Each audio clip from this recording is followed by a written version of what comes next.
Bonsoir et bienvenue à la cartographie commentée en français du lundi 9 janvier avec la mise à jour de 16 heures temps universel. Une cartographie que nous allons commencer par Guy Waits. Guy Waits qui est revenu du bon côté de la no-go zone puisqu'il est à 43 degrés 50 sud, donc il est vraiment pas très loin.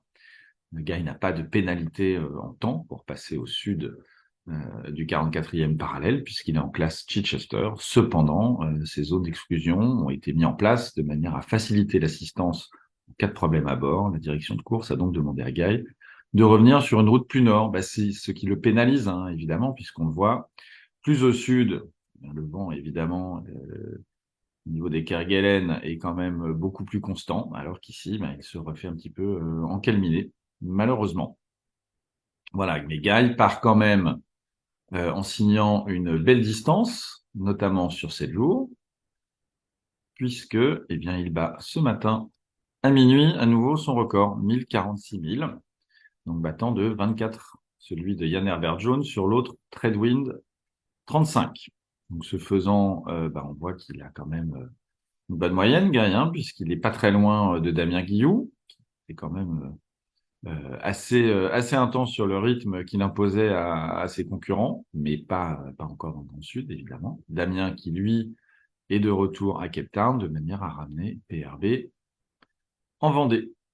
Et Guy, on va le voir, hein, non seulement il a fait une très belle moyenne sur 7 jours, mais en plus, il vient s'immiscer dans le top 20 où règne en maître Kirsten et Avilash avec ces deux records, hein, du 5 janvier à minuit et à 4 heures. 185 000. Donc une semaine plus calme, hein, pour Guy Waite, qu'il reste encore quelques milles avant de sortir de la zone et puis d'arriver à Hobart, évidemment, avant le 31, ce qui paraît maintenant, depuis un moment, hein, un petit peu compromis pour lui. Elliott Smith, lui, continue toujours, hein, sous de riz trinquette, et là, en ce moment, il a du vent, ça se voit, puisqu'il fait 6 nœuds et qu'il continue ses journées à plus de 100 000. Et il s'approche petit à petit de Perth, qui est à moins d'une semaine de route de lui, à moins de 800 000. Alors en fonction du vent, bien évidemment. Et on va le voir, hein, c'est une semaine météo très instable, à peu près pour tout le monde, et y compris ici. Voilà, on voit ce grand marée barométrique dans l'océan Indien qui va venir perturber un petit peu tout le monde, hein, et pas que Elliott. Et on va le voir, le prochain qui a un passage de niveau difficile, c'est Jérémy Bacchot. Jérémy, on le voit ici, il est un petit peu touché par la haute pression qui est à son nord et qui s'étend entre lui et la porte de Hobart, puisqu'il avance à 3 nœuds.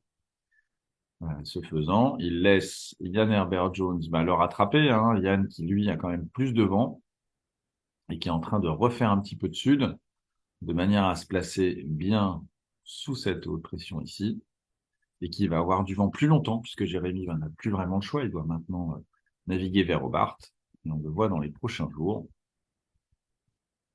La zone bleue va s'étendre entre lui et sa destination, alors que Yann, continue à toucher du vent. Donc l'écart entre Jérémy et Yann sont encore réduits. Moins de 500 000 entre les deux.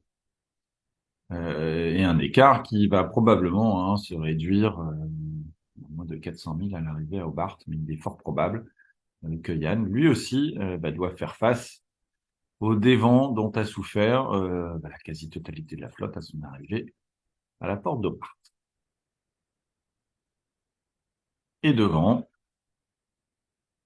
alors pour Captain Goog, on le voit, hein, une situation encore très instable ici en mer de Tasmanie.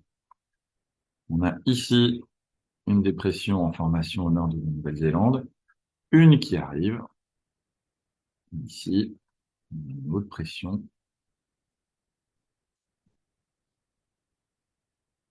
qui est compressée par l'arrivée de la dépression, mais remplacée bientôt par une autre, hein, celle dont va souffrir Jérémy, qui va se déplacer petit à petit sur la mer de Tasmanie, alors que Simon Corwin, lui, eh bien, va prendre le front de la dépression dans les prochains jours. Ça veut dire quoi? Ben, ça veut dire que pour Michael, la progression vers les snares va être compliquée toute la semaine. Et on voit qu'il n'a pas fait de très grosses moyennes. Hein. Lui qui nous avait habitués à des 140 000 par jour, ben, on fait la moitié maintenant depuis son départ de Hobart. Et ça veut dire qu'il a également perdu toute l'avance qu'il avait reprise sur Simon comme les autres, hein, puisqu'aujourd'hui, il a plus de 1700 000 de retard. Enfin, pour Abilash et Kirsten, bah, alors qui sont les grands perdants hein, de cette semaine, évidemment, puisqu'ils avaient bien réduit leur retard. Ce qu'on voit ici, c'est cette haute pression qu'ils sont sur le point de quitter, enfin qui est-elle sur le point de les quitter, puisqu'elle va se déplacer vers l'est. Et Abilash et Kirsten, bah, qui en ce moment tournent plutôt 2 nœuds de moyenne ou moins, eh bien, sont en train de reprendre des couleurs, hein, là, à 3,8, 3,6, donc bientôt 4 nœuds. Donc, on voit qu'ils prennent un petit peu de vent. Une situation qui va s'arranger petit à petit. Voilà, à mesure que le centre de la haute pression se déplace demain pour rejoindre Simon Kerwin dans la nuit. Donc, eux auront encore du vent frais. Donc, la bonne nouvelle, effectivement, bah, c'est que Abilash et Kirsten vont arrêter de perdre des milles sur Simon. Eux qui étaient revenus à moins de 200 000 du leader, aujourd'hui, ont près de 900 000 d'écart. Ça veut donc dire qu'ils ne sont plus dans le même système météo, on le voit bien, et que bah, ils ont encore tout le Pacifique pour refaire leur retard. En particulier, eh bien, la partie à l'est de la zone qui va leur permettre de descendre jusqu'au Cap Horn. Mais le Cap Horn, on n'en est pas là, hein, puisqu'ils ont une arrivée prévue plutôt fin février. Voilà. Donc, eh bien, une progression un petit peu compliquée pour tout le monde. Simon Kerwin, qui va être encalminé pendant un petit moment, ça lui pas arrivé quand même quasiment depuis les îles Snares. Abilash et Kirsten qui vont repartir. Michael qui va lutter toute la semaine. Jérémy qui va gérer son atterrissage en se faisant encore rattraper par Ian Herbert Jones. Elliot en direction de l'Australie et Guy Waits, eh bien, qui continue son petit bonhomme de chemin. Voilà, c'était la cartographie du lundi. Et moi, je vous donne rendez-vous mercredi. À bientôt.